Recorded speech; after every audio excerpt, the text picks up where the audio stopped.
Hello hello hello hello hi.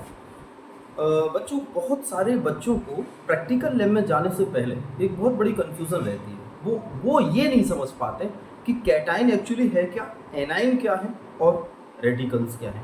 Actually वो कभी कभी कन्फ्यूज़ होते हैं कि रेडिकल और फ्री रेडिकल, ये दो वर्ड आते हैं केमिस्ट्री में। कभी कभी रेडिकल बोलते हैं कुछ लोग, कभी कभी फ्री रेडिकल बोलते हैं। समझ नहीं पाते बच्चे, सर रेडिकल फ्री रेडिकल एक ही चीज़ है क्या। कैटाइन एनाइन में एलिमेंट का बिहेवियर कैसा है। तो सबसे पहली बात जो बेटा याद रखनी है कि कैटाइन एलिमेंट, कोई भी एलिमेंट कैटाइन तब बनता है जब वो अपने इलेक्ट्रॉन्स को लूज कर देता है। तो सबसे पहले अगर आपने ये देखा कि कैटाइन कोई एलिमेंट बन रहा है तो सबसे पहले वो एलिमेंट अपने इलेक्ट्रॉन को लूज करेगा। एग्जाम्पल के लिए मैंने एलिमेंट ए लिया, इसमें से मैंने एक इलेक्ट्रॉन को माइनस किया, now it will convert into A plus. तो इलेक्ट्रॉन डेफिशिएंट, सबसे पहले इसको हम लिखेंगे इलेक्ट्रॉन डेफिशिएंट एलिमेंट या आयन।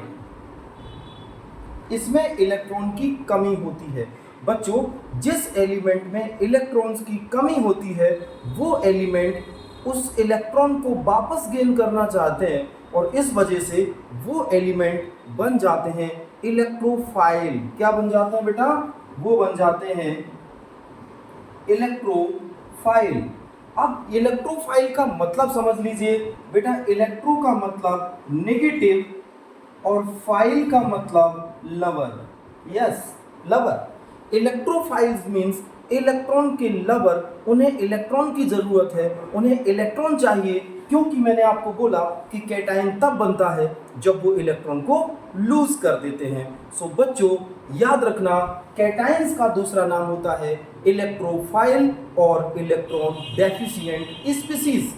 अब बात करते हैं एनाइन्स की। बच्चों, जैसा आपने अभी इसमें सीखा ना कि इलेक्ट्रॉन देने के बाद कैटाइन बनता है, तो जब कोई एलिमेंट इलेक्ट्रॉन को गेन करेगा तो वो एनाइन बनेगा। अगर मैं यहाँ पर लिख दूं बी, एक कोई एलिमेंट है और इसने क्या किया, एक इलेक्ट्रॉन को गेन किया बच्चों, अब वो बन जाएगा बी नेगेटिव। बी नेगेटिव हमेशा याद रखना, एक्स्ट्रा इलेक्ट्रॉन उसने ले लिया। तो जिसने एक्स्ट्रा इलेक्ट्रॉन ले लिया ना वो इलेक्ट्रॉन रिच हो जाएगा और इसको हम लोग बोलेंगे इलेक्ट्रॉन रिच स्पीसीज या फिर आयन। इलेक्ट्रॉन रिच स्पीसीज या आयन। बट इसके पास एक प्रॉब्लम हो गई, इलेक्ट्रॉन ज्यादा आने की वजह से ये पॉजिटिव की तरफ अट्रैक्ट होगा और इस वजह से इसको बोलेंगे न्यूक्लियोफाइल। इसको बोलेंगे न्यूक्लियोफाइल। बच्चों, न्यूक्लियो मीन्स होता है पॉजिटिव, फाइल मतलब होता है लवर, पॉजिटिव के लवर। ये पॉजिटिव की तरफ अट्रैक्ट होंगे, इनको बोला जाएगा न्यूक्लियोफाइल। ये पॉजिटिव के लवर हैं। अब बात आ जाती है रेडिकल्स पर।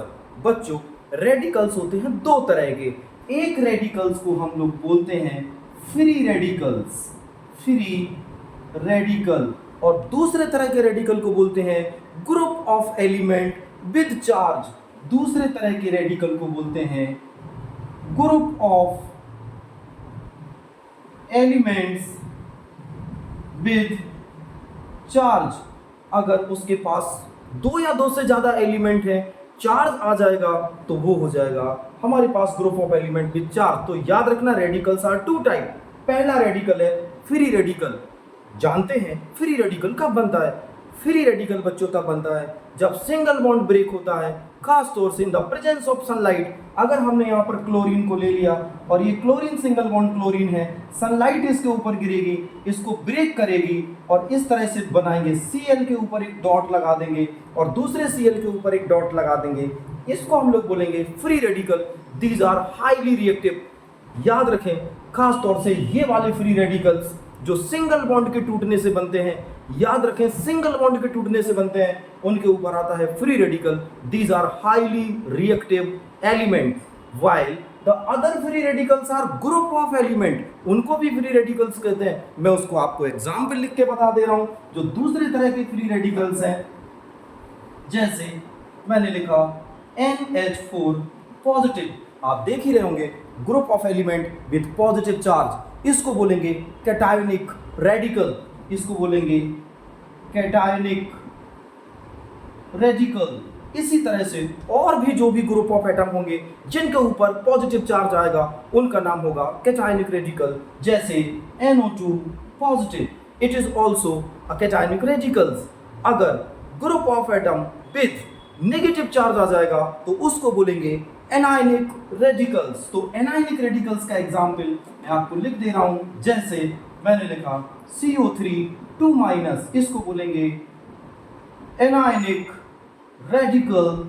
और इसको तो जानते हो कि इसका नाम होता है कार्बोनेट। इसी तरह से अगर मैंने लिख दिया PO4 3-, this is anionic radical with 3 negative charge, नाम जानते होंगे, इसको कहते हैं फॉस्फेट।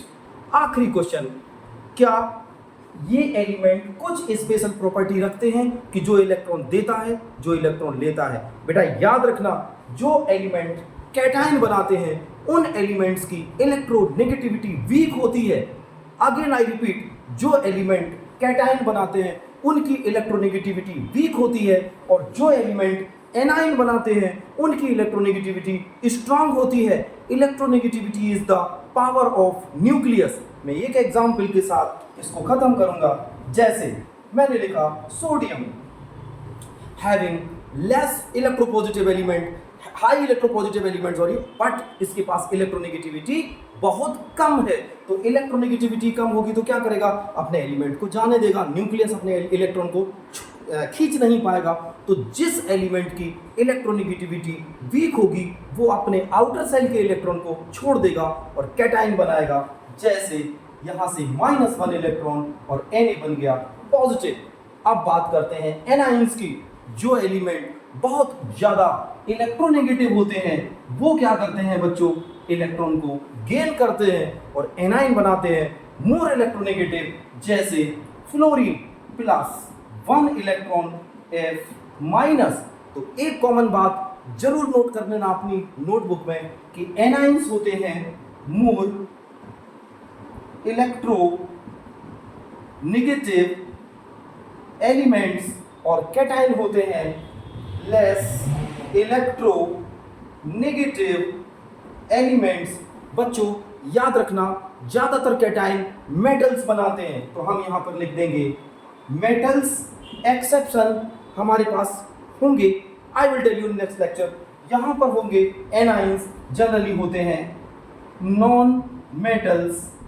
बट बेटा एक एक्सेप्शन हाइड्रोजन। अब मैं आपके लिए सवाल छोड़ रहा हूं कि आपको मुझे बताना है क्या हाइड्रोजन इलेक्ट्रॉन गेन कर सकता है? अगर इलेक्ट्रॉन गेन किया तो क्या बनाएगा, और अगर हाइड्रोजन ने इलेक्ट्रॉन को लूज कर दिया तो क्या बनाएगा? जरूर इसका आंसर देना।